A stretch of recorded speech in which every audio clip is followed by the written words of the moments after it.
many of us in the development, the algorithmic side, are so focused on algorithms because that's what's defined AI over the last 50 years. AI's got to become a lot more psychology and human factors than the algorithmic science that it's become. I don't want in any way downplay the algorithms and the creation of incredible statistical capabilities and neural networks and beyond. But how does that get used to benefit us?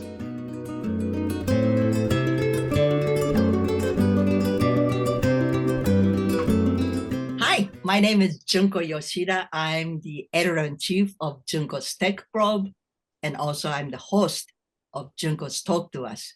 This is the initial episode of the AI video podcast series entitled From Toy to Tools in Search of Domain-Specific AI. In the upcoming episodes, we hope to explore AI not as a universal problem solver, but as different tools available to those working in various sectors ranging from industrial, automotive, to medical, and EDA.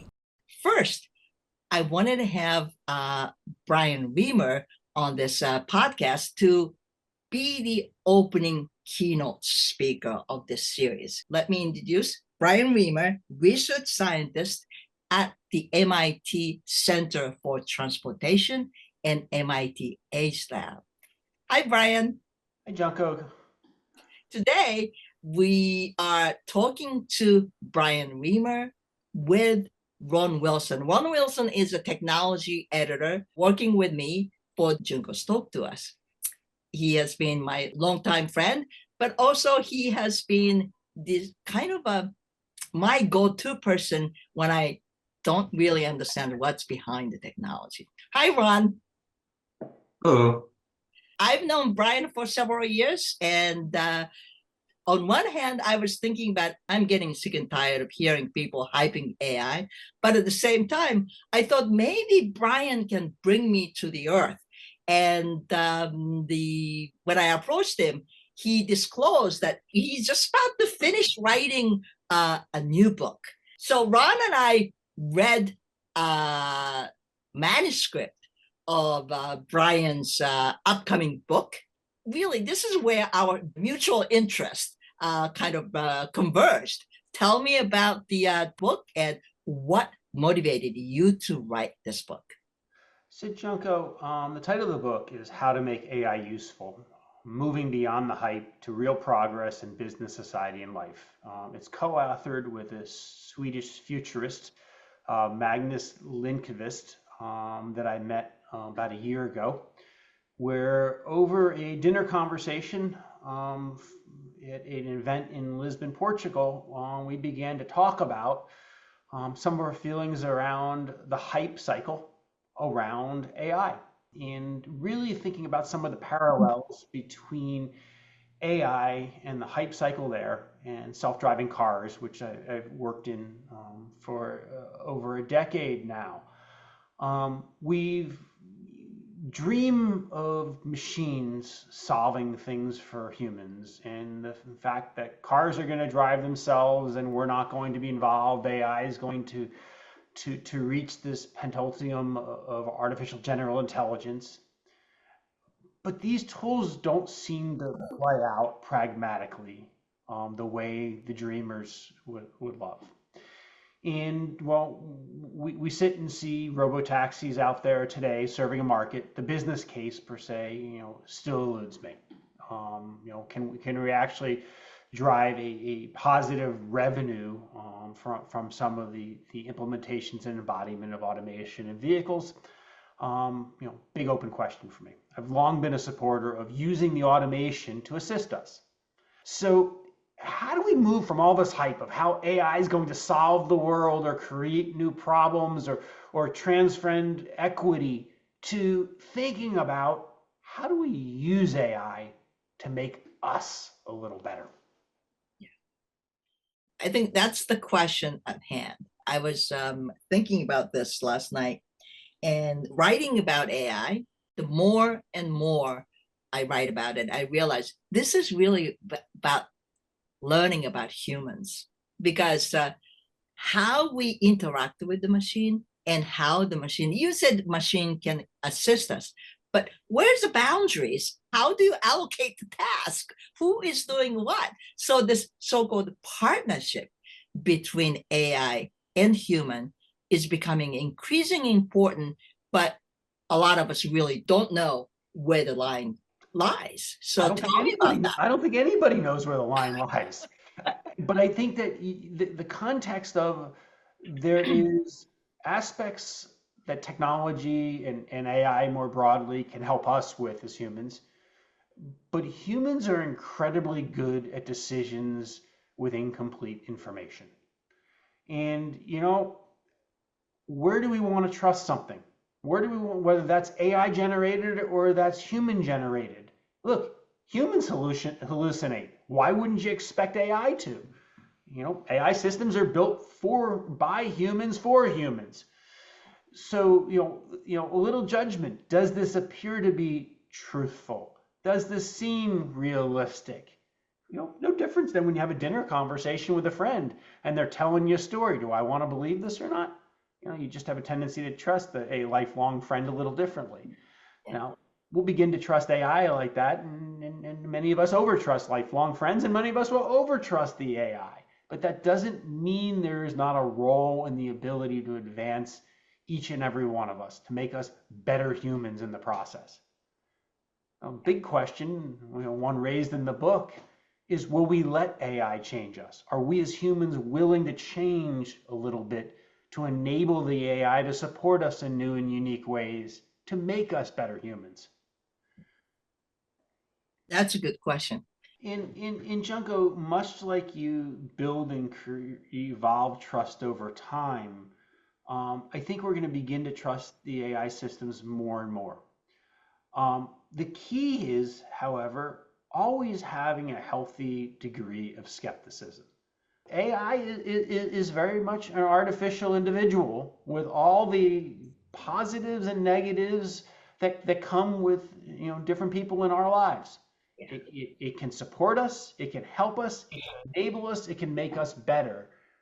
But we have to be willing to embrace what it can do for us. Where should we rely on somebody else? Where do we really need to become experts in and of ourselves? Where does the education model need to teach me how to write the old-fashioned way? Where does the educational model allow me to use new and innovative technologies to do things faster and perhaps over the long haul more efficiently? Good.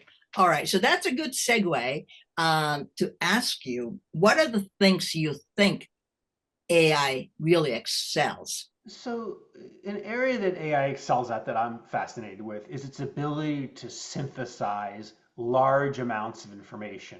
So if you were to train an AI model or leverage an existing AI model to synthesize an enormous amount of information, books and books of information, yeah, it'll give you a quite reasonable synthesis that would take a human expert years to create. It's also fascinating its ability to take even short information, an academic article, and distill that into some quite reasonable key points.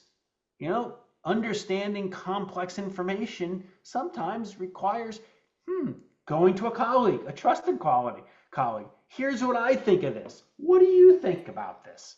Oh, confirmation is critical. Now, does that excuse me from not reading the article myself? Not optimally. But it can provide me with confidence in my interpretation, with my trusted electronic friend's interpretation, and hone my skills to make better, stronger, faster decisions. I think in your book, you use the word macroscope. The microscope allowed us to go look at the details that the human eye couldn't see, but AI could serve as a macroscope. Is that what you? Yeah.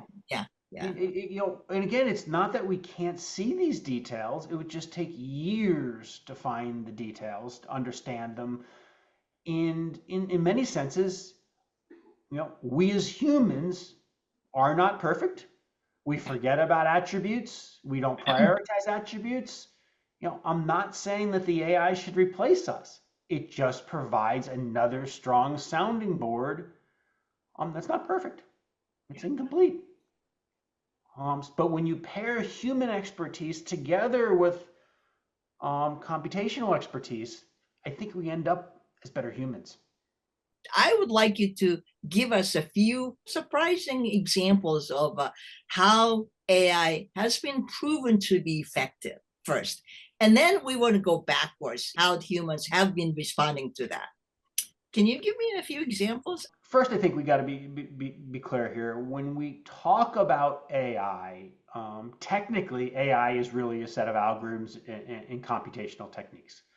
But when we talk about AI, we're really talking about the embodiment of AI at a much broader level. We're talking about the algorithms, the techniques, the interfaces, and holistically, the technologies that enable these AI algorithms to perform. If we want to think about pragmatic uses of AI, I'm going to start back in the driving sphere. Okay. AI, in my traditional roles in driving, has been driving more and more capabilities into vehicles to automate the driving aspect. Having the computational capabilities of an artificial system to perform as a driver, taking huge amounts of information from different sensing systems, visual, radar, LiDAR, etc., assembling that information to make a path planning model and an operational control model from that. Okay, much in the same way as humans do, and quite effectively doing so. We've been leveraging AI at its various levels for years to talk to computers. Okay, improving over time and generations. Speech systems such as Amazon's Alexa, Google, Siri are all leveraging incredible AI capabilities to allow computers to listen to us, search information, extract that from the World Wide Web, and provide it back to us. AI is there in different aspects of what we do, from scheduling logistics to making purchasing decisions and how Amazon prioritizes information displayed to us, to in the background working at almost inconceivable speeds to make a decision on what advertisement is placed in front of you when you open up your Google browser. So AI is everywhere. Yeah. The algorithms that we have developed have changed our lives, in our digital lives, over the last decade or two in what were in not so many years ago in inconceivable ways. And in some ways, this is just continuing to accelerate. But the worries and the fears of the Terminator, AI taking over, are probably a little overblown. But they also require some guardrails on where we think about where we as humans want to benefit from the AI. Do we really want to be creating Jetsons-like robots that serve us? Or do we want to be thinking about developing systems and tools that make us as humans better, or some combination of the two? So to me, better robots that do things for us, that's not as interesting. Better tools that help me, you, Ron, and everybody else perform better in life, our jobs, business, policy, you name it. Yeah, that's interesting to me. How do we make humans better, as opposed to being so focused on, quite frankly, replacing humans with artificial? And that very much is where my fascination with AI is. I do think it takes a shift in how we view what is useful and how to make AI useful for us. Where do we prioritize our dollars? Do we prioritize our dollars in creating self-driving vehicles? Or do we prioritize our dollars in creating assistive technologies to support us? Or self-driving features that help make our driving time more convenient, comfortable and sustainable. Again, it's a decision where to place those investments. So we're talking about AI beyond code or particular methods, right? Yeah. We're talking about AI in the sense that how we can use AI in a particular domain. So I want to talk about this domain-specific AI. Part of the things that it really interests me for my, you actually gave us automotive example, and there are a lot of different areas.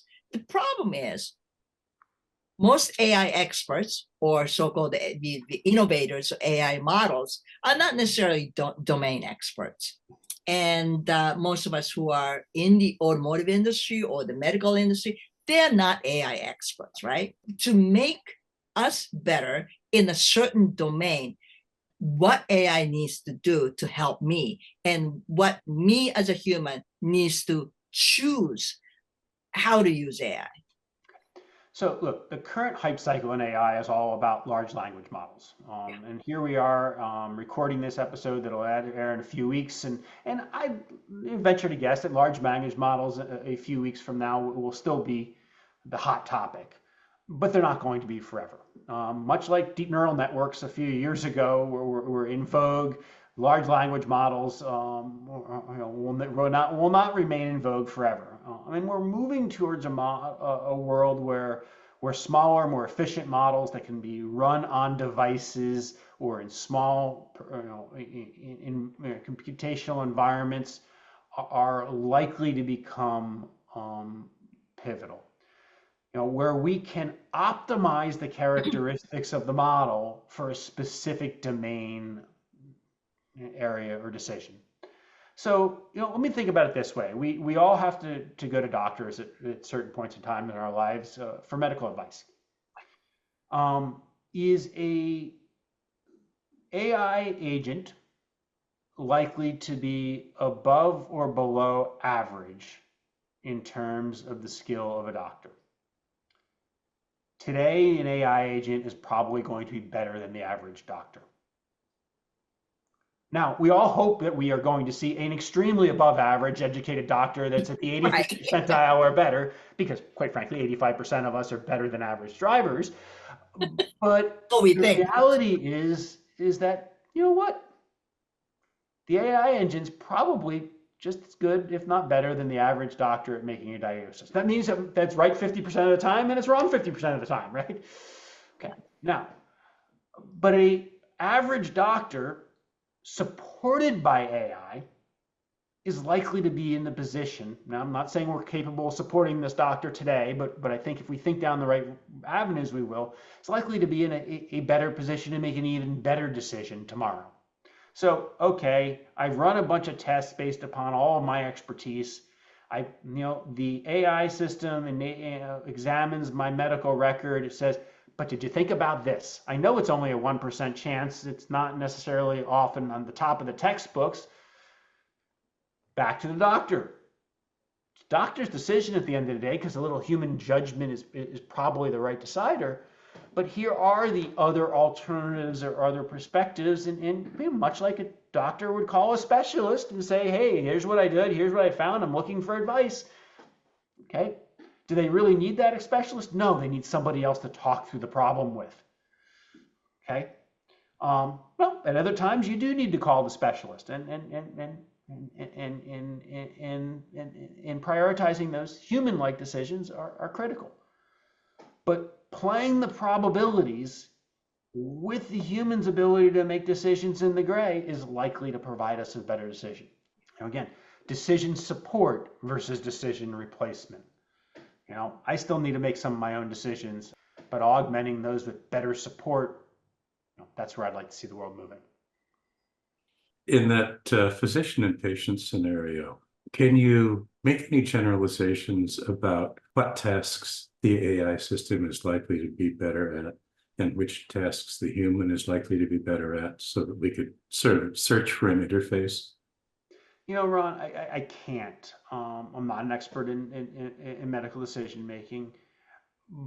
But at the end of the day, the AI can study all the medical textbooks in the world, look at all the literature and understand that if you have a positive test A, a positive test B, a negative test C, and a positive test D, these are the likely scenarios. And sure, the doctor probably knows the 95% likely scenarios, but these are the 5% that you may not have considered. And quite frankly, the 95% of the time, they maybe weren't considered for the right reasons. But the same way you go to a nurse or another physician to validate my decision making, that's where the AI plays a role, or could play a role. I mean, look, we can look to medical imaging in particular. Radiologists have been using advanced forms of computer vision for years to help automate and find whether that's tumors, broken bones, and the like, in ways that humans alone weren't capable of. They've figured out how to augment decision in incredible and impressive ways using what we think about today is, ultra basic AI.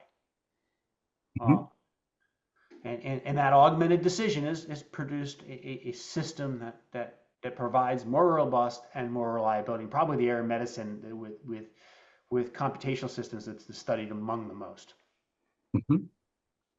In those scenarios, what is it that the human is bringing, other than the fact that humans tend to trust other humans? The humans have a tendency to see patterns that the AI hasn't been traced on. Something doesn't look right here. Intuition. I mean, human intuition cannot be ignored. So while there's no clear mass that I can see in this film, something just doesn't look right.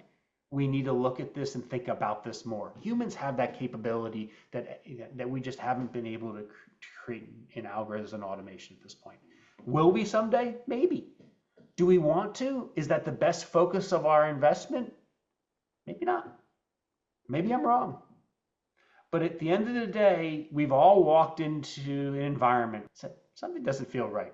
There's no probabilistic theory of what that feeling is. It just doesn't feel right now, and human intuition, seems to play a role in here. Another model here is that, look, you have a busy street, lots of traffic backed up, you have a crosswalk, people are walking across it. How do you get across that as a human? You exert a little aggression and you nudge your way through that crosswalk slowly, right? We've all been there, we've all done that. An AI system's going to be more conservative. It's going to sit and wait. It's not going to be an aggressive robot. No, humans aren't going to be comfortable with robots being aggressive. Okay, so you laugh, but you can think of that scenario of that crowded crosswalk, the traffic just backing up and backing up and backing up because the robot's going to wait. Very synergistically, when a robot doesn't see something, it's going to make a quick decision. I don't see anything. When it's cycling, there's a pattern here. I don't understand it. Well, what do we see as humans? Where does our intuition come in? And that's in these joint collaborative systems where I'm thinking is that, look, how do we use the AI to make us better? Where do we find human intuition as the skill of choice? Where do we find machine intelligence? And I'm not saying that there's not a bunch of people thinking here. It's just the investment dollars, by and large, seem to be pouring into, let's make the machines better than us, as opposed to let's use a good chunk of our resources. Because one of the complexities that I think is underappreciated is that even if we created artificial general intelligence, would we as humans accept it? We have to change over time. We often don't wake up one morning and trust new people. My next best friend, all of a sudden this new friend is incredible. I'm going to tell them all my personal secrets over my life. We don't wake up that way. We build trust over time. And with computational systems enabled by AI and other technologies, we need to build that trust over months, years, maybe even decades. Okay, so yeah, over the long haul, over the next several decades, if not centuries, or a century, yeah, do I see self-driving vehicles proliferating? Do I see AI changing how we live and move? Absolutely. But we as humans evolve. We don't change by revolution quite as quickly. And I think that trust, that partnership between computational models and human intuitions need to be developed by specific domain because it's not universal. Applications are so varied that you have to take time within that particular domain to trust each other. And Junko, this is why we talked about the medical example before. I don't see AI replacing the doctor. We as humans trust humans uniquely. I see AI assisting the doctor because at the end of the day, in medicine, personal touch, personal connection is going to remain an important component for a good long time. Financial decision making, maybe that's a little different. Driving, purchasing decisions on Amazon. Yeah, look, Amazon's been using advanced AI to predict what I need and deliver it to me before I need it for years now.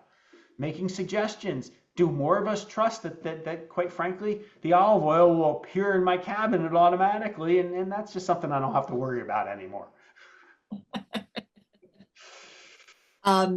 I think in your book, you also talk about the use of AI in the legal situation. The computational model can make the perfect judgment. However, that probably would not sit right because judgment is actually a human thing, right? Absolutely.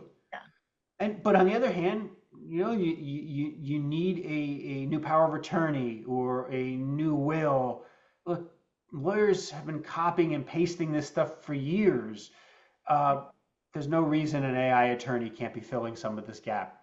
So there's things that I need the legal system for, and there's things that AI can build better templates than I would have downloaded online. How do we get the most use out of this technology? Now, I look at a lot of the young adults today who are leveraging AI in ways that we as older adults don't yet appreciate. They're using it as part of their lives in ways that we're still using old-fashioned Google search. They're defaulting over to ChatGPT to do things that I still go to Google on. Why? My mental model for the last decade or two has been, let's Google it. Now Google is also providing an incredible AI summary that more and more I'm listening to. Well, let me be a devil's advocate. Also, this is something you actually bring up in your book. Once the young adults you mentioned, who are probably AI natives and they know how to use these things, and once they get used to it, though, don't humans actually lose the ability to make that judgment or to make that being skeptical? Let me think about this. Should I double check with something else? Do we lose that ability? This something like the airplane pilots, for example. There's the FAA has admitted that pilot skill has eroded at the expense of automation. I think that our skills as drivers have eroded at the expense of some of the automation. Power steering and automatic transmissions are a great basic example, but so are driver assistance systems and active safety systems. Now, AI is going to change our capabilities. And I think we need to embrace a little of that. We need to embrace that we need to change. So, look, my kids don't learn cursive writing anymore. Is that good or bad? But they learn to speak to computers, and they speak to computers better than I do. So it's not either or, it's where is the appropriate blending for society today? And that blending may be different in the East versus the West, versus a conservative culture or a more liberal culture. There's no easy answer here, but that's going to change over time. And the more we are willing to accept that we as humans need to evolve to embrace these technologies and how to support us, the better we're going to become at optimizing our time and doing more of what we want to do.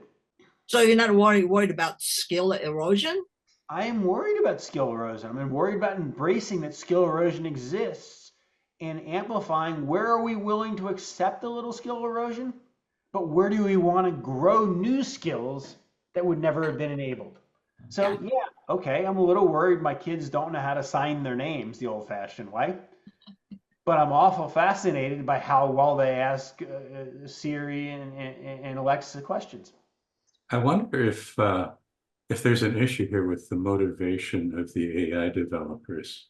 At the moment, it seems, for instance, that generative AI is being used primarily to increase interaction and generate page views, basically in the old-fashioned sense, rather than to search out the best interface between the AI model and the human.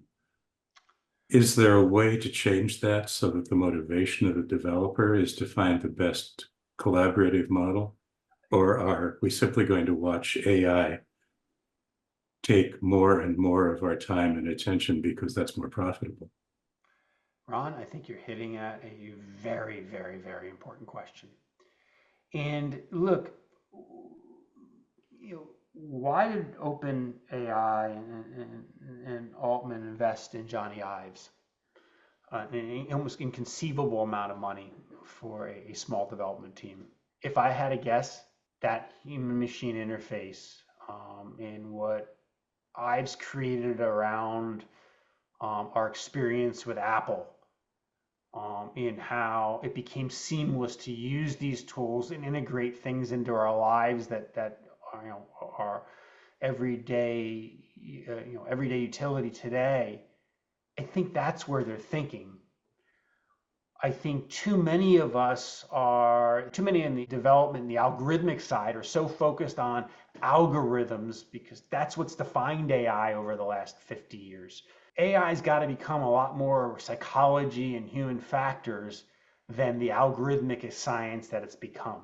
I don't want in any way downplay the algorithms and the creation of incredible capabilities in statistical capabilities and neural networks and beyond. But how does that get used to benefit us? And I think we are just starting to think about how do we scratch at that. That raises another question that we did want to talk about. In searching for this collaborative model, is the structure of the AI models that exist today going to be adequate? Or are we going to have to add modules that perform special functions like learning the human's capabilities? Or are we going to have to radically change the structure of the models? Ron, if I had to guess, what we think of as modern structures, 5, 10, 15, 20 years from now, look prehistoric. I don't think we have reached the top of the mountain in what computational AI structures look like. I think that's going to continue to evolve. In many senses, it would not surprise me for things to get simpler again. As we evolve, more complexity doesn't necessarily produce better decisions. Wouldn't surprise me if we get a little simpler because, if we want to make some advanced decisions on very small devices, whether that's a watch, whether that's in a lower cost refrigerator or appliance, we're going to have to get some of this down to elegantly much simpler decision logic. Now, still could be very, in terms of today's standards, incredibly complex decision support, but it's going to have to get, relatively simpler over time. Do you see a path for moving from an architecture based on a massive deep network to something that's going to fit in a watch or an embedded device? Now, Ron, as you know, I'm not an expert in AI algorithms, but I think that's where we're going to move. I think we're going to make each piece of technology that surrounds us even smarter with simplified algorithms that were inconceivable to put on a watch or into a refrigerator or a microwave a few years ago. Why should a microwave continue to run for a minute when the chicken inside is boiling? This is solvable. And this is an illustration of, okay, how do we make AI even more useful for me? I want my chicken warm. I don't want it overdone. But yet we still push a button and ask for a minute. Is that a process of using the optimization techniques that we already know for paring down and reducing and simplifying, or is this going to be radical change? Both. I think we can use the techniques that we know to do better today, but over the course of a century, it'd be inconceivable to think we're not going to discover new pathways. So you're saying there's a real opportunity for creativity here? I think there's an incredible opportunity for creativity. And I think AI will help us become more creative if we use it. It will think of things that we wouldn't think of. But at the end of the day, are those the right ones to implement or not? I'm not the one that's going to go program my AI CEO engine to make all my organization's strategic decisions. At the end of the day, I think human intelligence has a role.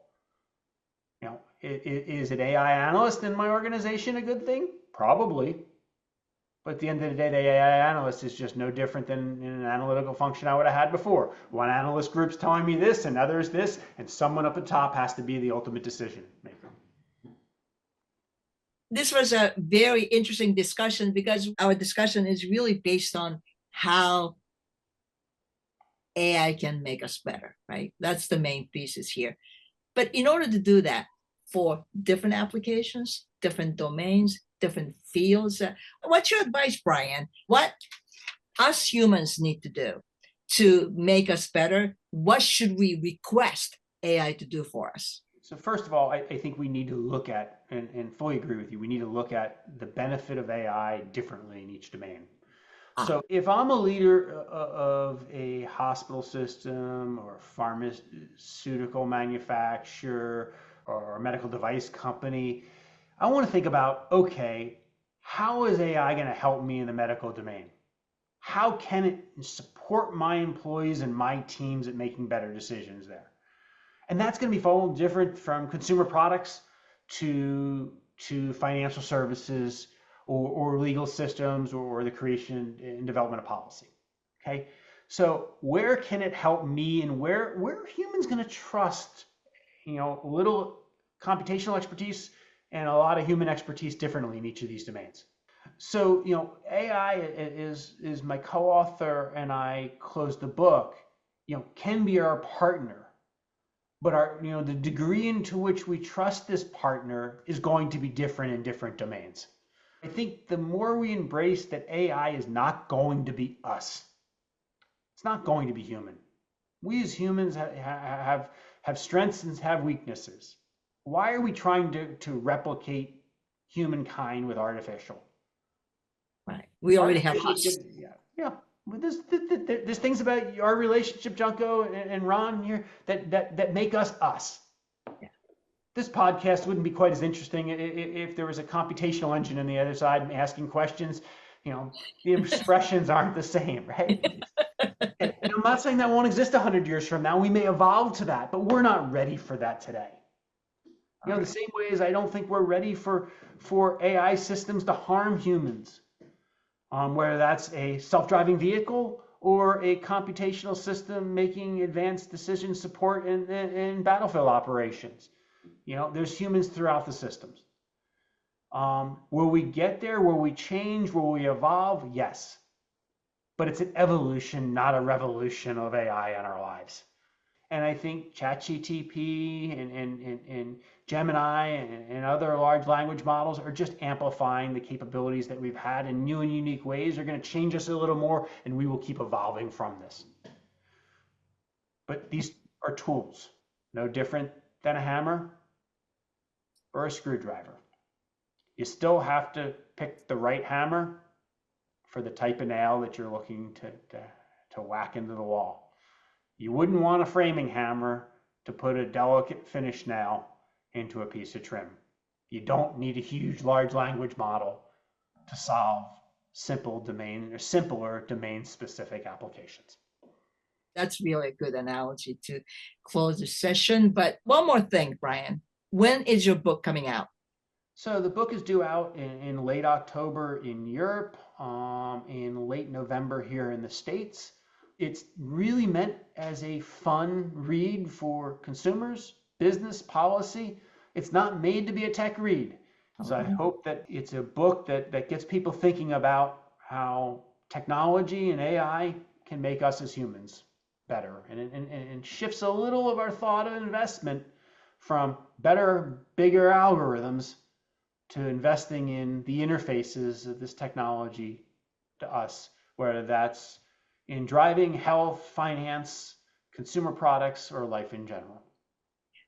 Just to toss in my own personal opinion on that, I would say that the book is incisive and beautifully organized to stimulate that kind of thought, rather than to try and advocate for a particular opinion. That's right. And Ron, appreciate that. It was really written with the goal in mind of we want to be down the middle. We want people to think about what it can do, how it, AI can be made more useful to motivate humankind. So with that said, hopefully it's a worthwhile read for society at large. And it's a fun read. All right. Well, thank you for coming to the show, and we'll see you soon. See you soon, Junko. Ron, thank you very much for talking today and having me on as your inaugural episode. All right. Thank Take you. care. Thank you. Bye.